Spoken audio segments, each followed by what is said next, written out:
Проект «Большой регион». Мы рады вас приветствовать в Темиртау. Сейчас за нашей спиной Карагандинский индустриальный университет. Когда-то в прошлом это высшее техническое учебное заведение ВТЮЗ, которое было привязано к карметкомбинату и готовило кадров исключительно для него. Сегодня же это полноценный вуз, где, собственно, 60 специализированных лабораторий, 3 факультета, 50 образовательных программ и, конечно же, различные специальности очень актуальны и нужны для нашей страны. Ну а самое важное, здесь ведется активно научная работа. То есть изначально университет являлся университетом только потому, что здесь ведется наука, здесь ею занимаются. И этот вуз может ей похвастаться. Здесь в индустриальном университете очень много патентов, не будем говорить сколько точно, но самое главное, здесь сейчас очень активно поощряется и внедряются новые технологии. Ну, собственно, более подробно о них мы сегодня будем говорить. Сегодня у нас такой вот выпуск, посвященный индустриальному университету.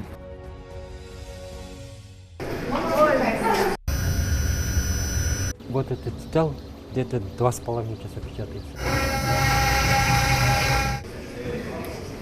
Сейчас наукой заниматься не только интересно, но и по сути выгодно. 90-95% наших выпускников сразу после завершения обучения устраиваются вот на работу.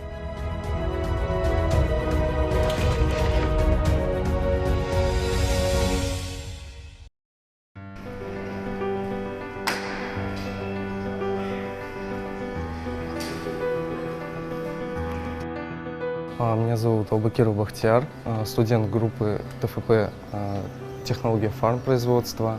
Учусь в Карагандинском индустриальном университете, студент 2-го курса. Вы сами из Темиртау? Да, я местный. Почему вы выбрали себе место для учебы именно этот вуз? Карагандинский индустриальный университет является ведущим вузом в Казахстане по подготовке высококвалификационных кадров. Именно поэтому я его и выбрал. Технология фармпроизводства, так как эта специальность является престижной, мне она сама нравилась с детских лет. Вот. И когда я узнал, что этот вуз обучает на эту специальность, я сразу же поступил сюда. А кем вы в будущем себя видите, естественно? Конечно, я планирую поступить на завод, производить лекарственные средства, так как специальность у меня технология фармпроизводства. Эти заводы есть в Караганде и в других различных городах Казахстана. В Казахстане не хватает профессиональных инженеров, а как раз-таки в этом университете и учат профессиональных инженеров. Это меня как раз-таки и подкупило обучаться здесь. Менің есімім Күндебай Нұрсезім Оралбайқызы. Мен Түркістан облысы Түлкібас ауданы Кемербастау ауылынанмын. Мен Келі Қазақ жерінде орталықтың төрінде орналасқан Теміртау қаласындағы Қарағанды индустрия университетінің 2-ші курс студентімін. Мен бұл жерді неге таңдадым? Себебі бұл университет сапалы, білікті мамандарды, яғни технологтар мен инженерлерді шығаратын, яғни сапалы ретінде дайындайтын университеттердің бірі ретінде. Бұл жерде не үшін ұнатып келдім? Себебі бұл жер ыңғайлы, сапалы өзінің білікті мамандарымен ерекшеленеді. Және мен болашақта осы жерден, яғни білікті маман ретінде мемлекетке пайдасы тиетін керемет маман ретінде жұмысқа шығып, осы жердегі, яғни Қазақстандағы сапалы, яғни заводтарды, фабрикаларда жұмыс жасап, осы Қазақстанның индустриясын дамытқым келеді.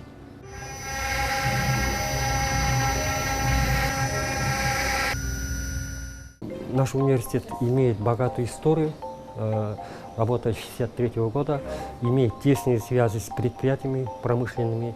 Университет называется индустриальный, поэтому в основном ориентирован на промышленность, на индустрию.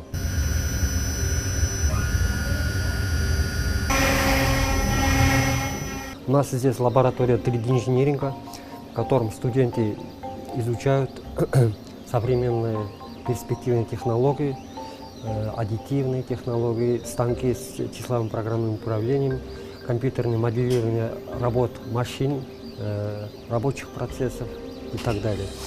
Вот здесь у нас 3D принтер, с помощью специальных программ готовим 3D модели и здесь на этом 3D-принтере его печатаем. Вот в данный момент, Вот например, сейчас. мы А вот печатаем... это уже готовая, да, продукция? В данный момент мы печатаем крыльчатку вот такую. Вот, достаточно Сколько времени просто. уходит, чтобы вот такую деталь? Ну, в зависимости от качества можно поставить такое хорошее качество, да, чтобы он более такой детально распечатывался. Можно, например, быстрый режим поставить. Но тем не менее, сколько примерно? Вот, времени? например, вот здесь где-то вот эта деталь где-то 2,5 часа печатается. А можно попробовать?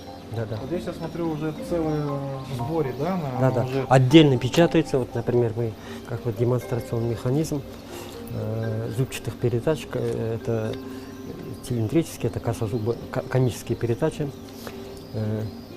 Вот здесь... Ну, конкретно вот эти пластиковые детали для чего пойдут? Просто как образцы? Нет, можно и нормально, функциональные. Вот, например, вот такая крыльчатка, да, например, используется для вентиляции. Он достаточно прочный. Вот, например, вот этот вентилятор. Это крыльчатка вентилятора охлаждения электродвигателя. Вот это оригинал. То есть это с него делалось? Да, с него. Смотрите, здесь действительно хорошее качество. Да. Предприятие, например, у них это штучная деталь, у них вот такой вентилятор крыльчатки сломался, и они нам заказали, например. Мы здесь в специальных программах объясняем, я сейчас его покажу. Вот это 3D-сканер называется. Можно с помощью специальных программ, я сейчас там покажу, можно, вообще аддитивная технология, это сначала, аддитивная технология, это на основании цифровой модели делается физический модель. Вот, например, если там смотреть, аддитивное производство, технология будущего, да, вот.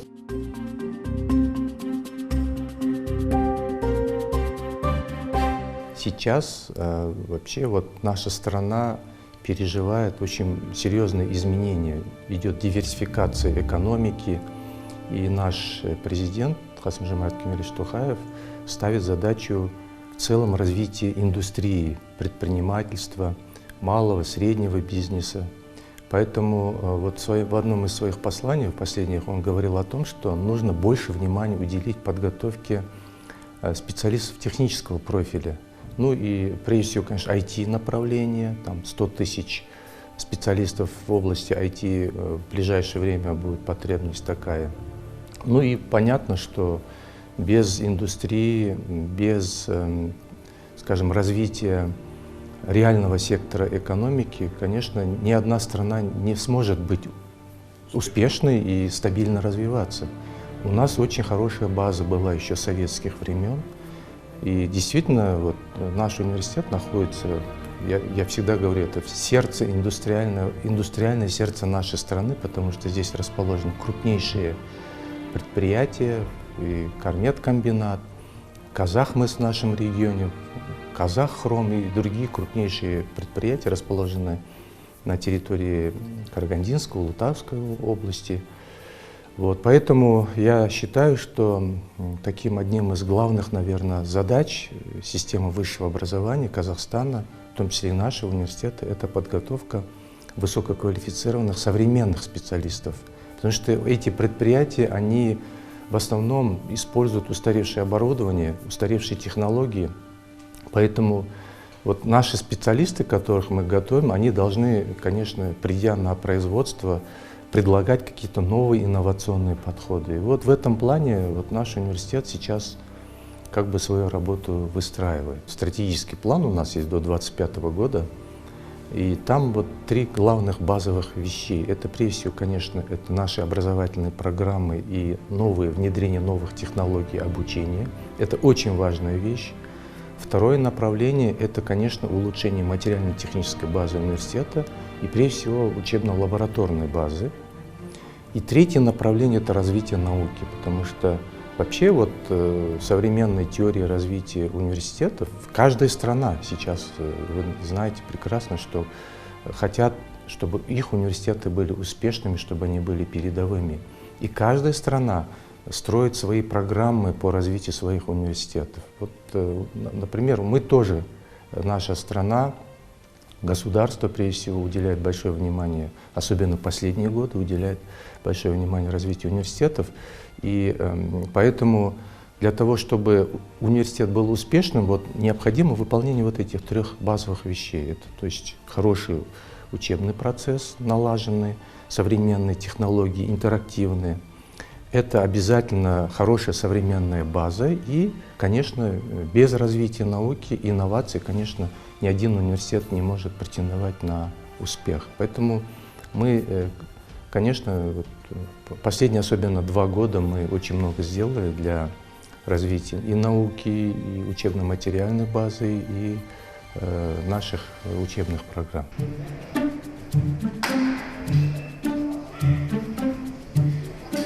Последний год повезло выиграть 2 грантовых проекта. Один по категории молодых ученых, второй по общему конкурсу. Здесь у нас находится просвечивающий электронный микроскоп Joule.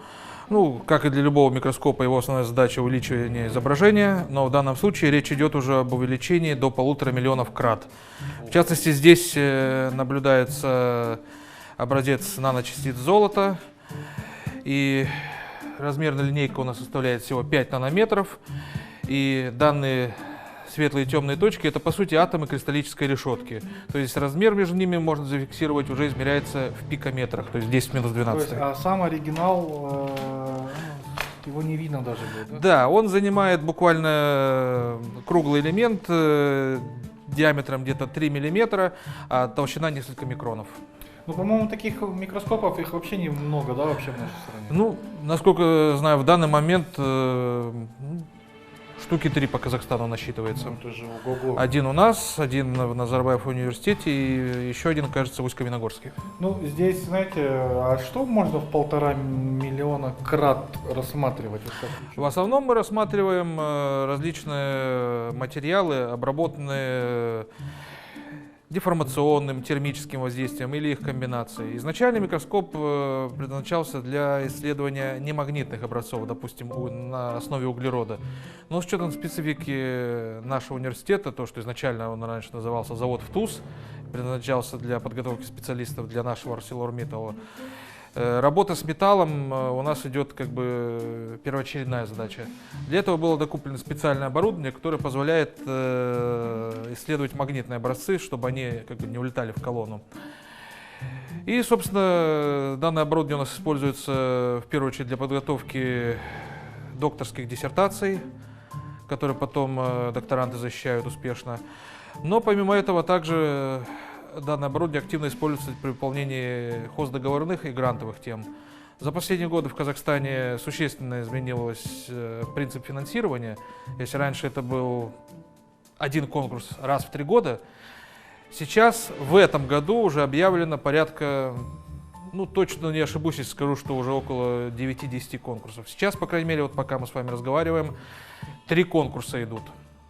А вот, кстати, касательно науки, все-таки университет, как вот изначально задумано было, он не только обучает студентов, он и занимается научной деятельностью. Абсолютно верно. Но только за последний этот год, будем считать, что он уже почти закончился, 22-й, в нашем вузе было выиграно 8 грантовых проектов.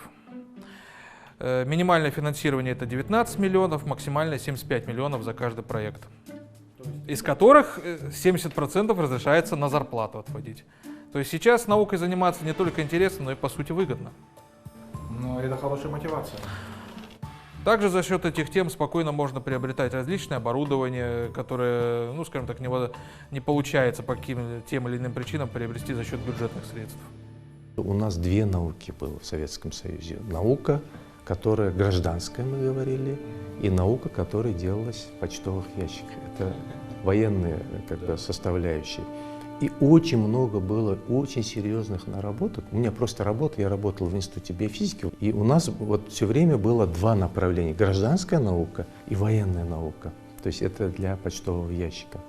И там очень серьезные наработки, и поэтому советское вооружение было одним из лучших, потому что оно сразу внедрялось. Теперь, вот последние, скажем, 10 лет, наверное, идет перестройка сознания наших ученых, чтобы они не просто работали для статьи или для диссертации. У нас в основном так же было.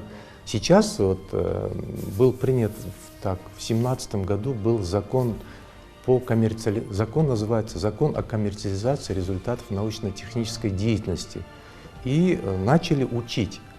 Вот Всемирный банк, другие организации начали подсказывать, как можно коммерциализовать результаты научно-технической деятельности непосредственно в производство.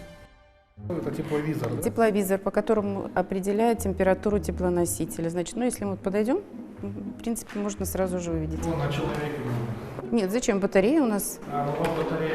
А вот так, ну не такая уж она горячая, здесь показывает вот 27 градусов, видите, вот шкала указана. Да. Да. То есть здесь не так сильно. Интересно, человеческую руку, если навести. Можете? Ну-ка, давайте посмотрим. Пожалуйста. Даю ли я тепло? Ну нет, что-то у вас холодная рука. Ну давайте я. Ну это у меня горячая.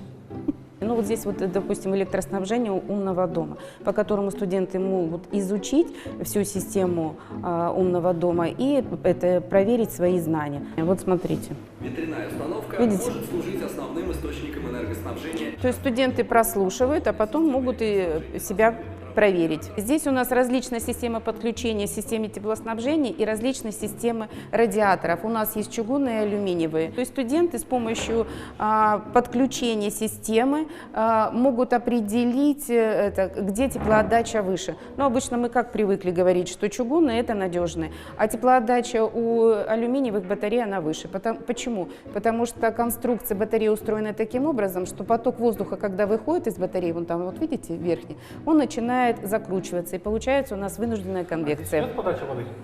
Ну, когда делают работу, то да, пока нет.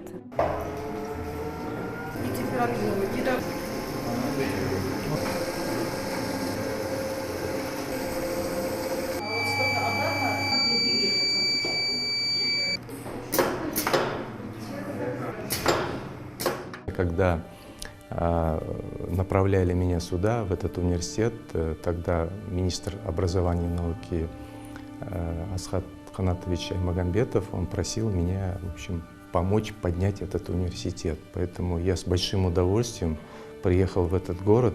Я раньше в Темиртауе всего 1 или 2 раза был, но знаю, что город очень такой современный, интересный, перспективный. И университет, он тоже имеет свои глубокие исторические корни, поэтому, конечно, я с большим удовольствием приехал сюда. И мы уже за 1,5 года сделали очень много. Вот мы смогли с коллективом выработать, скажем так, общие подходы, общее видение перспектив развития этого университета. Буквально мы 2 приема сделали. Каждый год мы сейчас принимаем по 1000 человек. Ну, у нас есть еще колледж, вместе с колледжем по 1000 человек. Мы сейчас уже контингент усилили. Сейчас контингент у нас около 3000 студентов составляет. И вот последние годы мы приобрели очень много, обновили компьютерную базу нашей учебной лаборатории. Это технический университет, там постоянно нужно обновление учебно-лабораторной базы. И это очень важно. С учетом современных подходов, конечно, мы усиливаем программное обеспечение, виртуальные лаборатории, симуляторы. Это все необходимо для того, чтобы готовить наших студентов на должном, на современном уровне. И очень важно, конечно, сейчас я считаю, для каждого вуза, а у нас вообще это было традиционным, это связь с производством, связь с работодателями, чтобы сами работодатели активно участвовали в проектировании учебных программ, чтобы они активно участвовали в научных исследованиях, которые проводятся в университете. Вот сейчас у нас, вот с этого года мы очень активно ведем свою работу и практически, можно сказать, восстановили связь. Ну, сейчас ArcelorMittal Тимиртау, это карагандинский наш металлургический комбинат.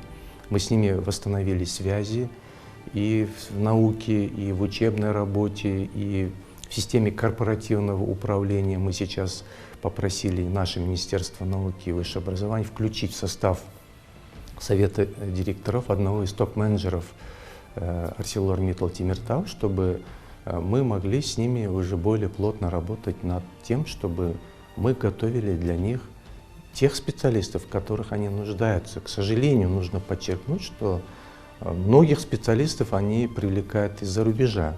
Это, я считаю, не совсем правильно, поэтому мы сейчас, я не меняю свою позицию, мы ориентированы на то, чтобы они приглашали на работу наших специалистов, казахстанских специалистов, которых мы готовим, готовят другие университеты. Поэтому вот в этом направлении мы очень плотно работаем.